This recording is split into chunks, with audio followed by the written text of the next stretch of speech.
is Eylene Pirez, and I'm an astrophysicist, and this is how long does it take for Venus to turn around? So this is an odd question, but what they're asking here is about the apparent retrograde motion. So I will clarify this. Now, what is apparent retrograde motion? It means that, okay, if we're looking at Venus, we can see almost like a star is moving on the way, and then out of nowhere it sort of turns around and then kind of flips. So it will be, if this is the planet, it will sort of follow this path, and then will kind of slow down, and then it will turn around, and then we'll keep going. So it will do this like kind of loops in the sky, but this is an apparent motion, and this has to do with us being looking at it from a perspective in an elliptical orbit. So let's say, like, I want to illustrate this, and like I see it would be in the orbit. Let's say that Earth is here and Venus is here. So here we see it sort of just going normally.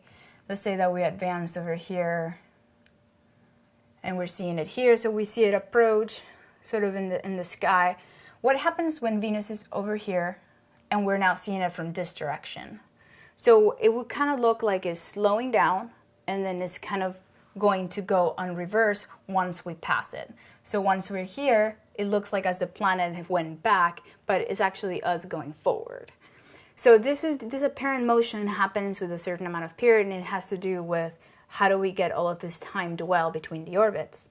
Now, Venus goes in apparent retrograde motion every 1.6 years. So it takes 1.6 years to start going into the apparent retrograde. And the time that it takes for it to turn back around is between 40 to 40 days.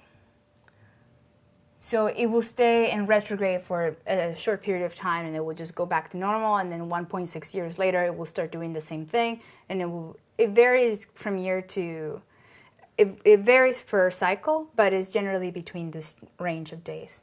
My name is Eylene Pirez, and I'm an astrophysicist, and this is how long it takes for Venus to turn around.